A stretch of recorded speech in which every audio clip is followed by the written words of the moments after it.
aw ni yankuma ni lamɛlikɛla bɛɛ lajɛlen aw balimakɛ do Mamadu Dukara jɛgɛ marala cakɛda min bɛ n'o tɔgɔ Maliba Aquaculture ne y'o ɲɛmaa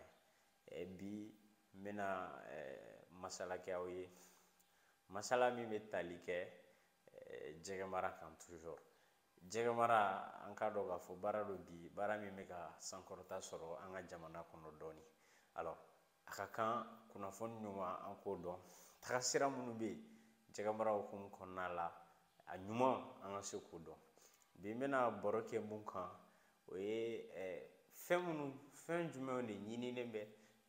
jɛgɛ marala fɛ fɛn naani bɛ yen dɔnniya ɲinini kɔfɛ formation kɔfɛ fɛn naani bɛ yen a kan ka mun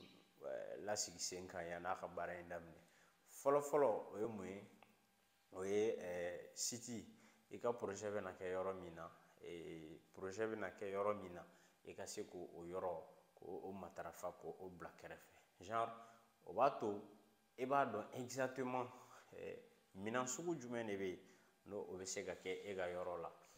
a kɛra du kɔnɔna ye o a kɛra foro kɔnɔna ye o a kɛra yɔrɔ o yɔrɔ ye ko fɛn dɔ bɛ se ka kɛ yen i n'a fɔ minɛn bɛ se ka sigi yɔrɔ min na ou bien ni dingɛ de bɛ se ka sigi ou bien voilà ni bassin de bɛ jɔ ciment na i ka projet kɛyɔrɔ de b'a to i bɛ se k'o déterminer ni ne bɛ du kɔnɔna la par exemple misaliya la i bɛ du kɔnɔna la i bɛ fɛ ka jɛgɛ mara kɛ i kɔni b'a dɔn k'a fɔ i tɛna se ka dingɛ sen parce que n'i ye dingɛ sen a bɛ na gɛlɛya déjà kɛnɛba tɛ yen yɛrɛ k'a fɔ k'i bɛ dingɛ sen sango ka taa voilà jɛgɛ mara o kɔnɔna la en même temps n'i ko k'i bɛna bassin jɔ en ciment don nataw la peut-être que i bɛna yɔrɔ falen bon n'i ye yɔrɔ falen i ka ciment i bɛna obligé ka a ci ka bɔ yen donc o yɔrɔ sugu la i b'a dɔn k'a fɔ bac hors sol o de bɛ se ka sigi o yɔrɔ sugu la maintenant o bɔlen kɔfɛ sisan n'i bɛ foro kɔnɔna la i b'a dɔn k'a fɔ espace b'i bolo donc a bɛ dépend i yɛrɛ la i ka moyen na i bɛ fɛ ka étang de kɛ wa i bɛ fɛ ka bassin de jɔ en ciment i ka dɔn k'a fɔ kɔni o yɔrɔ la bassin fana ale baara ka nɔgɔn ka tɛmɛ étang kan étang ye mun bɛ sen dugu la donc voilà i ka projet yɔrɔ kɛli a b'a to i bɛ a dɔn exactement i mago bɛ minɛn sugu jumɛn na pour que k'i ka jɛgɛ mara o ye kelen ye filanan o ye sugu ye i b'a dɔn k'a fɔ kɔni i bɛna baara min kɛ tɔnɔ ɲini de kun don maintenant ni sugu tɛ e bolo e bɛ fɛ ka jɛgɛ produit a kuma ka ca alors mun ɲinini b'i fɛ o yɔrɔ in na i ka projet bɛna kɛ yɔrɔ min na i n'a fɔ misaliya la n'i kan k'i ka projet kɛ Bamakɔ kɔnɔna la Bamakɔ yɛrɛ kɔnɔna la déjà quartier supposons que n bɛ misaliya la ta i bɛ Sebenikɔrɔ n'i bɛ Sebenikɔrɔ par exemple i ka projet i bɛna exécuter n'i bɛ du kɔnɔ ça veut dire que e ka jɛgɛ i bɛ se ka population lasɔrɔ nɔgɔya la bi mɔgɔw b'a fɔ manɔgɔ a feereli ka gɛlɛn tɛbɛn de ka di mɔgɔw ye c'est vrai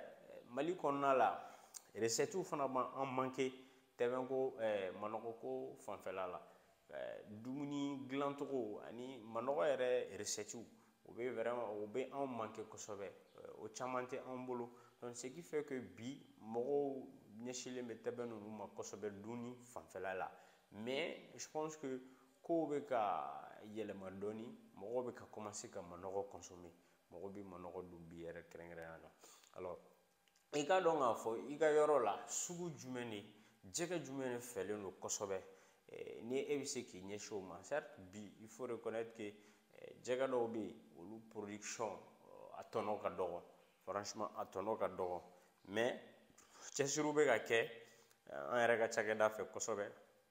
ni ka ɲɛsin nin jɛgɛ tɔ ninnu ma pour que an bɛ se ka tɔnɔ bɔ ninnu na cogoya min na tɔnɔ bɛ ka bɔ manɔgɔ la cogoya min na tɔnɔ ka se ka bɔ tɛbɛn na ten a ka se ka bɔ a tɔ bɛɛ la ten n'a kɛra salɛn ye o a kɛra fana ye o a kɛra pɔliyɔ ye o nin kɔni ninnu bɛɛ kelen kelenna baara kan ka kɛ u kan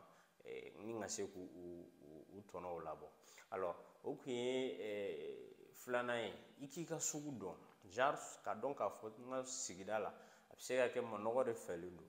manɔgɔ in alors ni o fɛlen don maa joli joli bɛ peut-être olu bɛ manɔgɔ consommer kosɛbɛ ni ne yɛrɛ sera k'o clientw dɔn k'olu tɔgɔw sɔrɔ k'u ka contacts sɔrɔ o b'a dɔn o b'a to n bɛna hakɛ min produit jɛgɛ hakɛ min ni kan k'o mara n b'o olu bɛɛ déterminer en fonction de ça. Alors n'o bɔra yen sisan n ka budget wari min bɛ n bolo kɛrɛnkɛrɛnnenya la ni ko n bɛna lancer jɛgɛ mara in na n ye nin baara ninnu fɛn fɛn fɔ joli bɛ se k'a to n ka nin baara in kɛ o ye sabanan ye. Naaninan o ye baara ye baara min b'a to i ye budget min déterminer i ko o budget kɛrɛnkɛrɛnnen mun bɛna don i ka jɛgɛ mara hukumu kɔnɔna la i ko o définir o bɛ se ka kɛ cogo di i bɛ se ka entreprise wele entreprise min ɲɛsinlen bɛ jɛgɛ mara hukumu kɔnɔna ma u ka devi kɛrɛnkɛrɛnnen proposer i ye k'a daminɛ minɛn dilanni na jɛgɛdenninw sanni na dumuni sanni na entretien suivi baara o baara n'o bɛ tali kɛ i ka jɛgɛ mara hukumu kɔnɔna la k'o bɛɛ budget déterminer i ko o bila kɛrɛfɛ. N'i y'o entreprise wele o la n'olu sera k'o k'i ye ou bien i ka taga mɔgɔ fɛ yen maa min n'a delila ka jɛgɛ mara déjà donc ale b'a dɔn kɛrɛnkɛrɛnnenya a ye joli don a t'a la donc e fana n'i y'o dɔn sisan o la a b'a to fili caman ye mɔgɔ minnu sɔrɔ n'u donna la ten e bɛ se k'o fili ninnu e bɛ se ka kisi olu ma cogoya min na nin baara ninnu b'a to e bɛ se k'olu dɔn. Alors n'i y'o budget déterminer sisan k'a fɔ vraiment si c'est par exemple n'i ye misaliya ta sisan ni 70,000 de don donc n k'a dɔn 70,000 la joli bɛna ta n ka minɛn na joli bɛna ta jɛgɛdenninw na joli bɛna ta jɛgɛ dumuni na entretien tɔw joli bɛ taga olu la fɛn o fɛn musaka ye n'o kan ka don baara in kɔnɔna la n k'o bɛɛ dɔn donc n'i y'o wari kale k'o bila kɛrɛfɛ parce que an bɛ to k'a ye caman b'a fɔ u bɛ baara in daminɛ kɔfɛ n bɛ nin san kɔfɛ n bɛ nin san mais i k'a dɔn k'a fɔ sugu n'a réalité don e bɛ se k'a daminɛ e bɛ se ka wari dɔ don jɛgɛdenninw na par exemple i ye jɛgɛdennin 1,000 san maintenant i ye dumuni bɔrɔ damadɔni san o kɔfɛ e bɛna na u ka dumuni tɔ san mais ala k'an kisi ni dumuni nana ban ou bien ni dumuni prix yɛlɛna o y'a sɔrɔ e ma pɛrɛn o kama kɔfɛ tu vois que problème bɛ na donc problème dun mana na e ka jɛgɛw n'u ma dumuni kɛ u bɛ poids min b'u bolo déjà u bɛ poids perdu donc i ye dépense kun fɔlɔ min kɛ o bɛ taa kɛ perdu y'i bolo o bɛna taa kɛ perte y'i bolo donc o bɛna kɛ gɛlɛya ye gɛlɛya min bɛ se k'a to peut-être i tɛna se a solution sɔrɔ joona joona o bɛna baara in nege b'i la dɔɔni donc ninnu kɛwalew ninnu bɛ ɲini aw fɛ a ka ninnu matarafa ka fara ɲɔgɔn kan yanni a ka lancer jɛgɛ mara ma n bɛ fɛ ka nin de lase aw ma bi aw k'an bɛn don wɛrɛ n'Ala sɔnna n bɛna video wɛrɛw kɛ pour que k'aw la kunnafoniya kunnafoni ɲuman jɛgɛ mara hukumu kɔnɔna la k'o lase aw ma wassalamu alaikum.